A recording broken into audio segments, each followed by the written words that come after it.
Bonjour, je suis Olivier Benamou, un des enseignants de la Libre Université de Samadeva, et je suis très heureux de partager avec vous quelques fragments d'enseignement du Samadeva, et en particulier dans le cadre d'un cycle consacré au- à la méditation. Et, et pour ça, je me propose de vous partager des fragments d'enseignement tels que Idriss Lahore, le fondateur de l'Université de Samadeva, nous les a lui-même transmis et les a transmis au cours de formation destinée à la fois aux méditants débutants, mais aussi aux méditants expérimentés. Aujourd'hui, notre thème, c'est comment méditer. Et pour cela, nous aimerions rappeler certains points essentiels. En réalité, les 8 éléments essentiels pour une bonne méditation. Et là, on va parler de la méditation en général, et plus spécifiquement, celle qu'on appelle la méditation zen, la plus répandue dans le monde actuellement. Le premier élément essentiel est celui d'avoir l'esprit du débutant. Avoir l'esprit du débutant, c'est aussi avoir la curiosité et l'enthousiasme de l'enfant. C'est décider de faire de chaque instant une expérience nouvelle, comme si c'était la première fois. Et même si l'on fait ce que l'on fait pour la 100e ou la 10 millième fois, voyez-vous, nous cherchons toujours à faire de nouvelles expériences. Mais ces nouvelles expériences, nous les cherchons spécifiquement à l'extérieur, dans les voyages, dans les sorties, la télévision, cinéma, Internet. Notre travail de connaissance de soi, en général, et la méditation en particulier, consiste à faire ces nouvelles expériences à l'intérieur, avec curiosité. On s'assoit, on regarde ce qui va se passer. Il ne peut pas y avoir de véritable méditation si l'on n'y entre pas avec cet esprit du débutant, cet esprit du chercheur de vérité. Non pas la vérité d'hier, ni la vérité de demain, mais la vérité qui se manifestera ici, maintenant, devant soi. Oublier d'être dans l'état d'esprit du débutant constitue un obstacle très important pour toute pratique méditative. Le deuxième élément est celui de se fixer un but. Être là, assis et regarder. Ceci est un deuxième élément de la plus haute importance. Il s'agit simplement de décider de s'asseoir face à soi-même, sans se fixer d'autres buts, comme par exemple celui de trouver une solution à telle ou telle question, ou avoir une vision plus juste, plus claire de telle situation. Non, non. Si l'on fixe un tel autre but et qu'on y arrive pendant la méditation, il y a de fortes chances qu'il soit artificiel, parce qu'on y aura mêlé notre volonté, au lieu d'être resté simplement assis, là, à regarder, avec curiosité et impartialité, ce qui vient vers soi. La méditation de type zen consiste donc simplement à s'asseoir et pour regarder. Et c'est tout. Et ce, en adoptant une posture juste et en se concentrant sur sa respiration. Le troisième élément consiste à accepter tout ce qui se manifeste. Et tout ce qui précède nous amène tout à fait logiquement au troisième point. On accepte de regarder tout ce qui vient vers soi, tout ce qui se manifeste, sans rien rejeter, ni refouler de tout ce qui va monter. Il faut savoir aussi que tout ce qu'on rejette, tout ce qu'on refoule, tout ce qu'on refuse de voir, se manifeste à un autre moment, tôt ou tard, et parfois même violemment.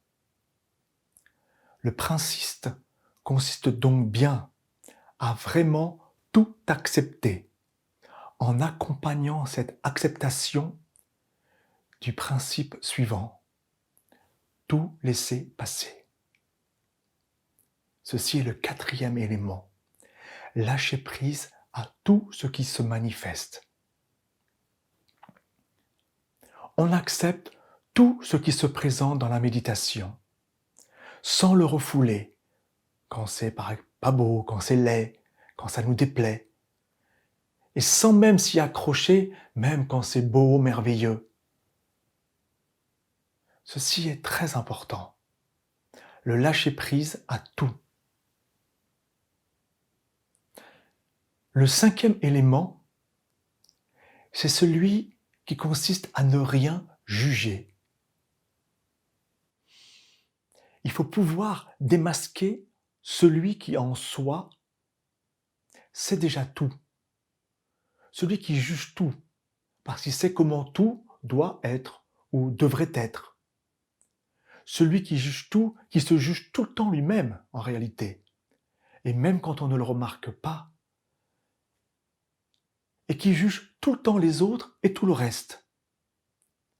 Celui-ci, nous devons le démasquer rapidement, pour là encore le laisser passer, ne pas s'y accrocher, ne plus le croire. Le sixième point, le sixième élément essentiel de la méditation, consiste à développer la patience. Sans patience, on n'arrivera jamais à rien. En sachant que le mot patience signifie étymologiquement deux choses: attendre et souffrir. Méditer, c'est donc prendre le temps, vraiment prendre le temps, et en même temps accepter de passer parfois des moments pas très confortables, un peu désagréables même, avec patience. Le septième élément essentiel de la méditation, c'est celui qui consiste à cultiver la confiance. Car si l'on n'a pas confiance d'emblée, il sera important de la contacter et de la cultiver au plus vite. Car sans confiance, sans espérance, on ne pourra pas aller très loin. Avoir confiance, c'est savoir ou croire. On peut mettre la foi à cet endroit-là, qu'il y a en nous une forme de sagesse qui nous a guidés là où nous sommes, qui fait en sorte que nous sommes là, vivants, et qui nous permet de penser, d'avoir des sentiments, de voir ce qui est beau, bon, vrai.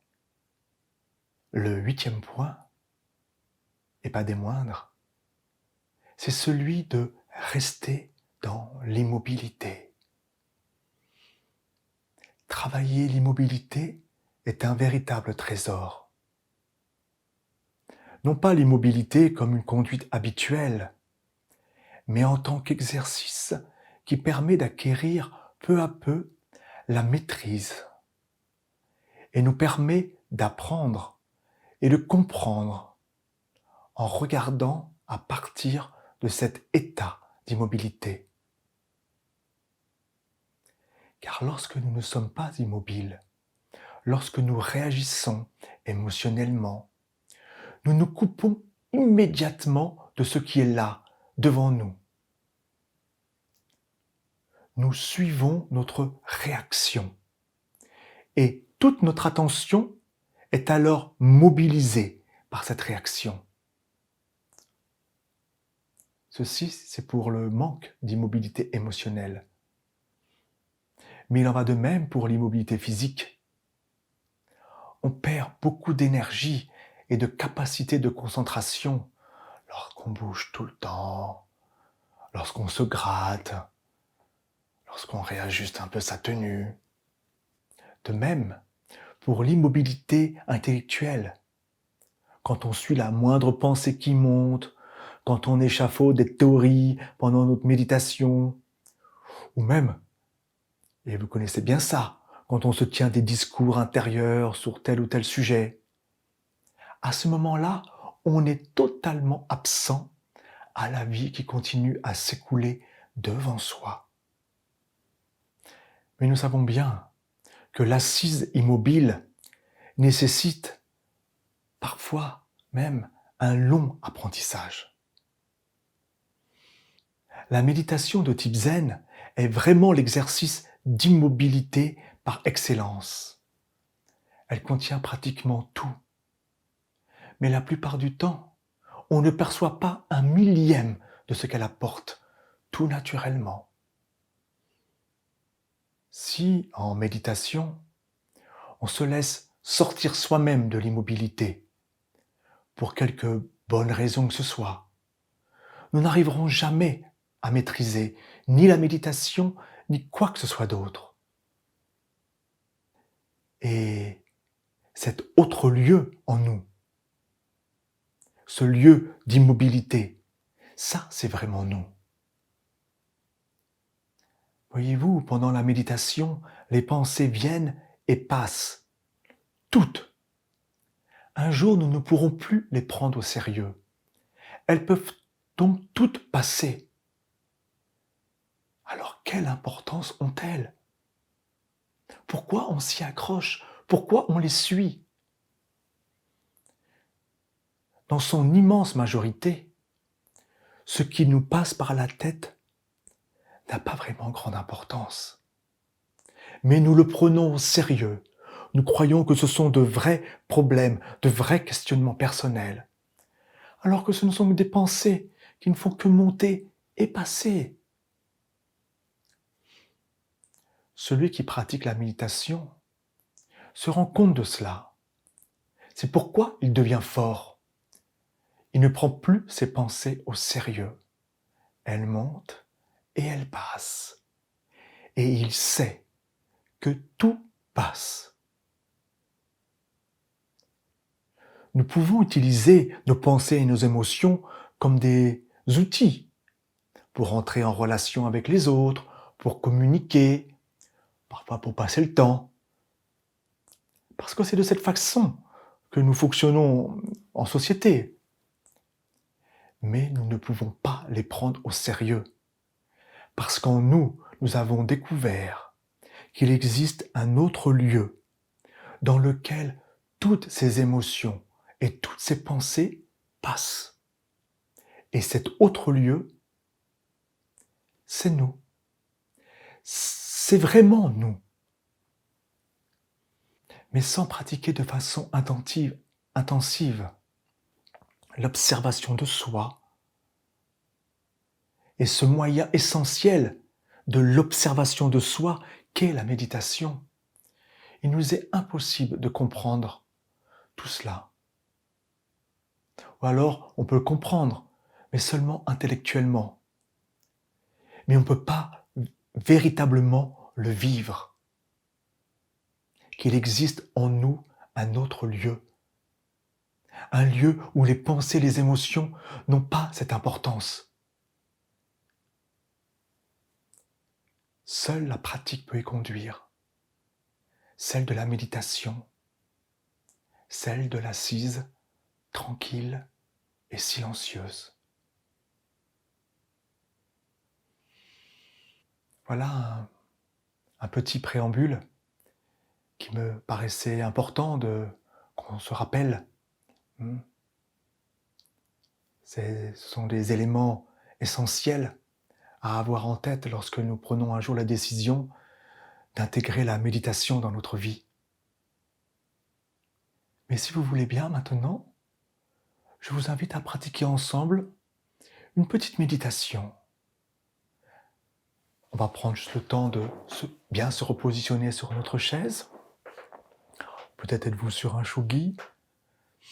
Peu importe. On reprend une posture assise qui est à la fois confortable, mais droite. Pour cela, soit on a les genoux bien en contact avec le sol, ou alors, comme pour moi, assis sur la chaise, j'ai mes pieds qui sont bien en contact sur mon sol. Et je redresse ma colonne vertébrale, je la déplie. Voyez ? Je bascule légèrement le bassin vers l'arrière. Voyez ? Ça accentue un tout petit peu la cambrure de la colonne. Puis, nous rentrons légèrement le menton afin d'étirer la nuque.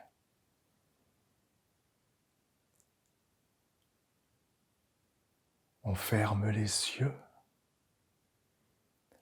Nous portons notre regard entre les sourcils.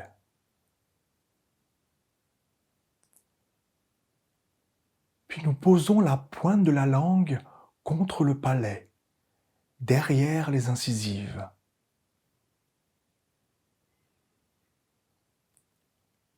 Puis nous plaçons les deux mains l'une dans l'autre, les deux pouces en contact, tout en sachant qu'elles peuvent être aussi posées sur nos cuisses, paumes vers le haut.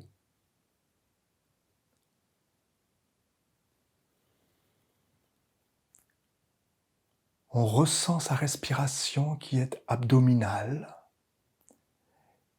Et sur le premier inspire, on peut monter les épaules et les relâcher pour détendre encore plus le corps. À l'inspire, le ventre se gonfle. À l'expire, il se creuse.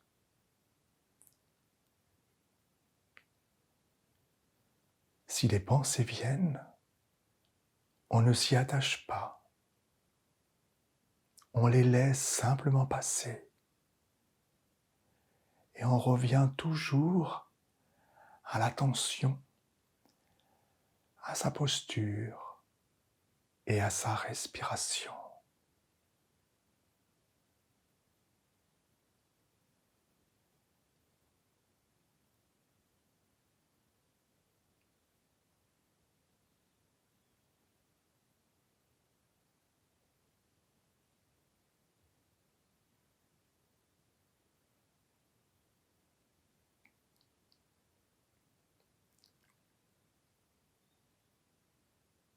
Je ne laisse aucune pensée m'emmener ailleurs. Je suis présent à ma posture et à ma respiration.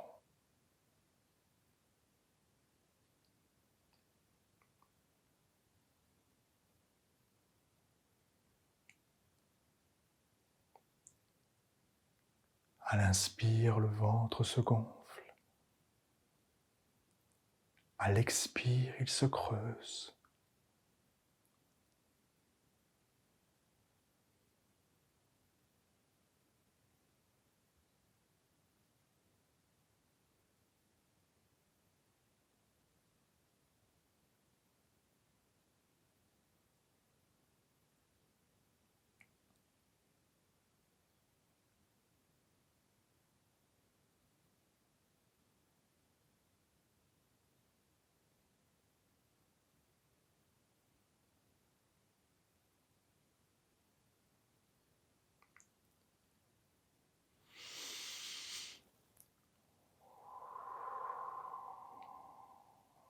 On ouvre les yeux.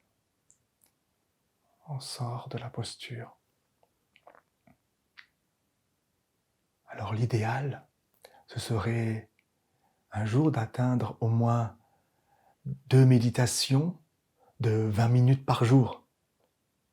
20 minutes le matin, avant de commencer toutes vos activités, et 20 minutes le soir. Ce peut être avant le repas du soir, ou bien même avant de se coucher. Mais tout ceci peut se faire progressivement. Et vous pouvez commencer par 5 minutes le matin, 5 minutes le soir. Et monter peu à peu, 10 minutes matin, 10 minutes soir. Et quand vous vous sentirez bien à l'aise, vous irez jusqu'aux 20 minutes. Voilà un bon rythme si on veut vraiment tirer tous les bienfaits de la méditation. Voilà, j'espère que cette petite conférence aura répondu à certains de vos questionnements. J'étais très heureux de la partager avec vous. Et si vous voulez en savoir encore un peu plus sur la méditation, vous pouvez cliquer sur les liens qui se trouvent dans la description. Et si vous voulez aussi découvrir la méditation avec nous, vous pouvez toujours rejoindre l'un ou l'autre de nos stages, de nos retraites méditatives que nous organisons régulièrement ici à l'université en Alsace ou bien même partout en France. Merci et bonne méditation à vous.